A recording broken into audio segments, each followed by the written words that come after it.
So I have developed a unique and integral threefold methodology for shadow work. I have personally utilized this set of techniques for my own personal growth and spiritual development. I have found this method of shadow work to be both effective and powerful in advancing the process of self-improvement, self-actualization, and spiritual awakening. I now refer to this set of shadow work techniques as the AAA method because the words that describe the steps all begin with A. The 3 A's of my personal AAA shadow work methodology are: number 1, acknowledgement. And we'll get into what this is, what it entails, and how to do it, as we will the other techniques. Step number 2 of the AAA method is affirmation. And step number 3 of the AAA method is action. So, first of all, what you will notice is that there are 3 steps. That is no coincidence. You will notice that most occult teachings break down their major bodies of teachings into 3 parts, usually. And this is in direct correspondence with the TRIVIUM method. It's 3 methods: knowledge, understanding, and wisdom. And that's what this is, folks. Acknowledgement is knowledge. The first step of the TRIVIUM. The second step of the TRIVIUM is understanding. And having an understanding means you have a firm foundation. You have created something that is able to be truly used as a foundation to then act upon, because you have knowledge at the base and it forms this firm foundation. So affirmation is a form of firmness that comes from knowledge in step 1. And that's the understanding that we have to arrive at about what is to be done. Then we have to do that thing, and that's the wisdom step of the TRIVIUM. We have to act upon what we have come to know and what we have come to understand. So it's no mistake, it's no accident, it's no coincidence. There's 3 steps and they directly correlate and correspond to the steps of the TRIVIUM process. That's deliberate. It is not a coincidence that the 3 steps of my shadow work method directly reflect the 3 steps of the TRIVIUM process for truth discovery. This correlation with the TRIVIUM is directly related to the 3rd maxim of occult initiation: learn how to think. Just as that maxim directs us to learn how to think, the AAA shadow work methodology directs us to learn how to conduct the work of self-improvement and self-actualization. It's the process of how to do it. That's what a method is. A method is how you do something.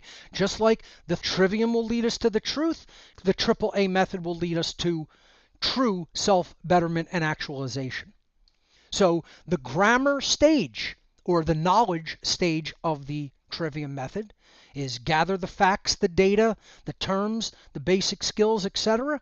You have to have those as the very first thing. You can't go past the knowledge that you have to accrue and take in. You can't jump to trying to understand something that you haven't gathered the data set for.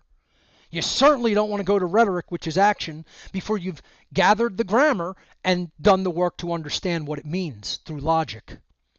Okay? So again, most people don't engage the TRIVIUM at all. They don't even know what it is, let alone how to engage it. They're just grasping at straws. They're grasping at shit in the dark. That's why most people don't know how to think.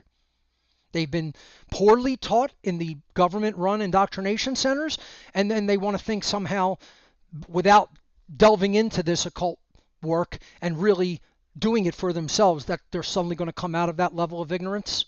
Never happen. Not in an automated way on its own. You got to do hard work to do that, folks. And believe me, when I saw what I was involved in, did it motivate my ass to do that work. Obsessively. I was just staying in my room reading so many books at the time that family members would come over and say, there's something wrong with you psychologically because you sequestered yourself like a hermit and you basically barely have a social life. I'm like, no, I'm just doing what I need to be doing and taking in some knowledge that I need to be taking in. That's it. obsessively. But, when I do things, I don't do them half-ass. I do them all the way or I don't do them. Okay, in step 1, acknowledgement. Without reservations or excuses, we're just stating facts. This is critical to the process, to the method. We're stating the facts of the matter. We're not making reservations or excuses so that an accurate diagnosis can be made. And that's going to be made in step 2.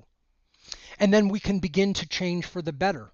And that's going to be steps 2 and 3, which will be affirmation and then taking right action. So step 1, acknowledgement, is going to be accomplished by fully telling the truth about ourselves and our behavior. Fully saying it out loud. Oh, and we're going to get to how to do that.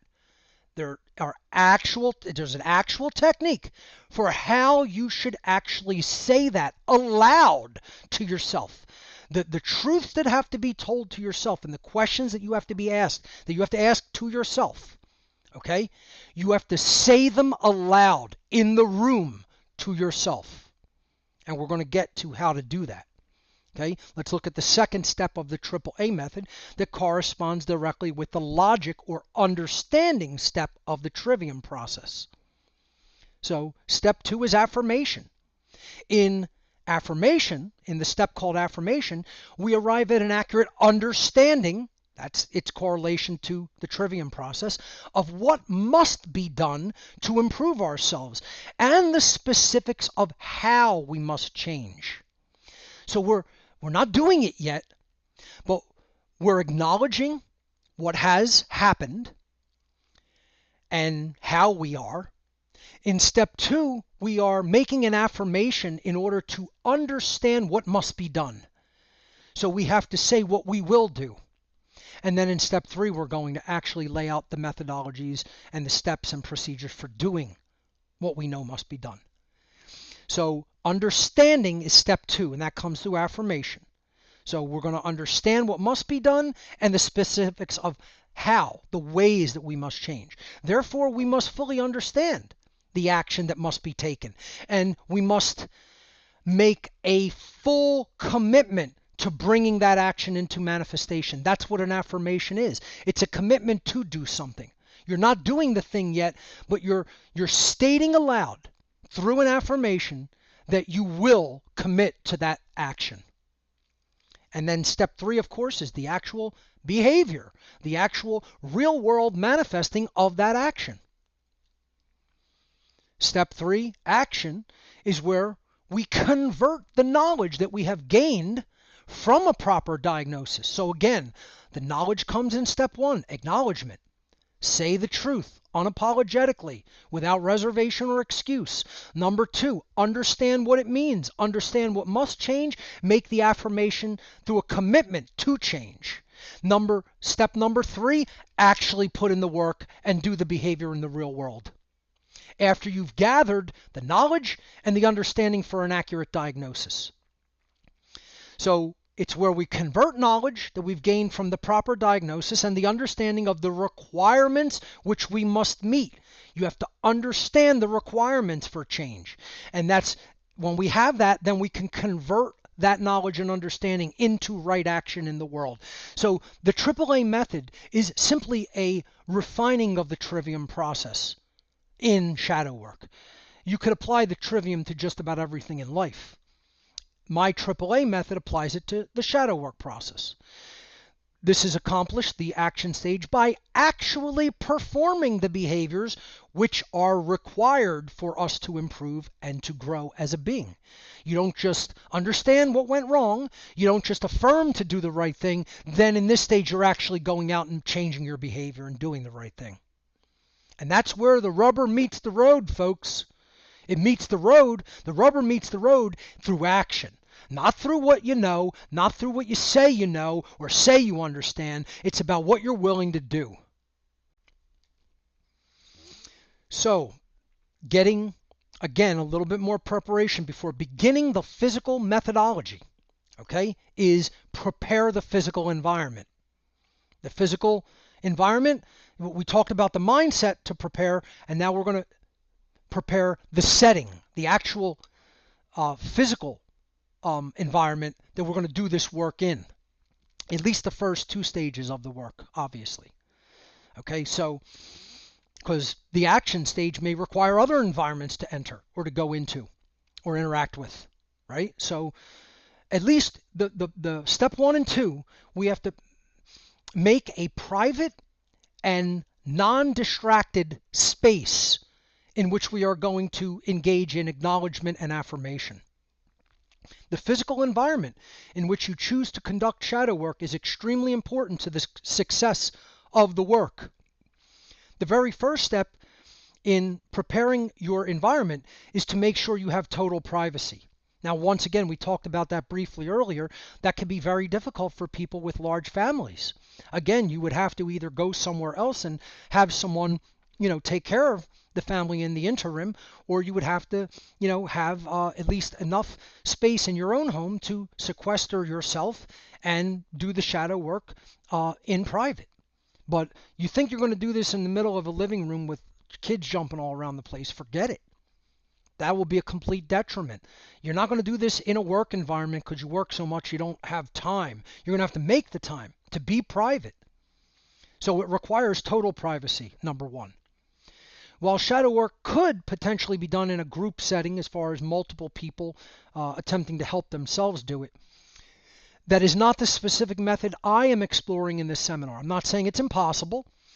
It's not the approach that I favor or am going to teach today. If you're extremely, skeptical or sketchy and worried and you really need someone else there, could you do shadow work with one other person or even multiple people? Yes, you could. I do not really recommend that as the most effective method. I would say it's not best practices. Is it a method of practice that you could employ? Yes. It's not the one I'm going to teach because I'm going to try to teach you the best practice. So I highly recommend being completely alone in a quiet environment that is free of noise and distraction. Free of noise and distraction. That's a tall order in today's society, isn't it? But that's what's required. Shadow work is a no-tech zone. And, even I would struggle with this one in today's world, but I don't do it with technology around. At least I will attempt to do it at the end of the day when I'm not on a computer, I'm not on my phone, I'm sitting quietly with my thoughts. Shadow work is one area in which technology should definitely be turned off and set aside. In today's digital age, this can be very difficult to do. However, if you are going to make a sincere effort and take this work seriously, you must make a commitment to remove all distraction from your environment before embarking on the journey to true self-improvement. That means you should make your shadow work environment a no-tech zone. Turn off all technology. Be in a quiet space without, notifications buzzing, or a TV blaring or whatever, a radio on. Shut it all off. Have a quiet, private space. I can't emphasize that enough for success. Here's one a lot of people will find also uncomfortable and distasteful even. I highly favor using a mirror while conducting shadow work. A simple wall mirror will suffice. If you have one that you could sit in front of you, that even works better.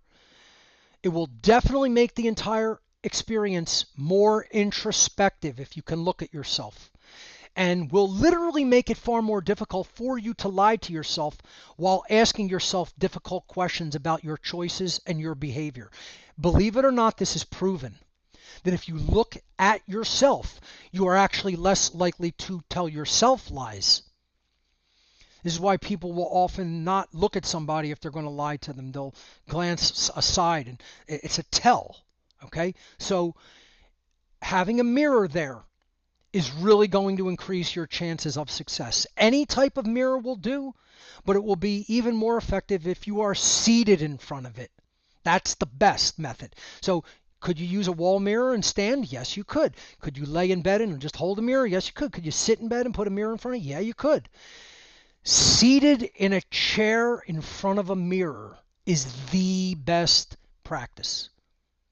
Now, that's going to be uncomfortable for some people, and that's deliberate. It should be uncomfortable. This is not about staying in your comfort zone. This is about transcending your comfort zone. And we're going to talk about the questions that you have to pose to yourself. Okay? So if you sit down comfortably in front of a large mirror, that's the best environmental setting to prepare for shadow work. Now, one of the types of mirrors that I recommend, believe it or not, one of the best things is a vanity mirror, like a makeup table mirror. And that people find that odd because it's like, oh, okay, maybe women are putting their makeup on in front of something like that. That's the best place. Okay? If you have access to something like that or just a mirror at a desk, that's the best practice. I highly favor using that kind of mirror if you have access to one.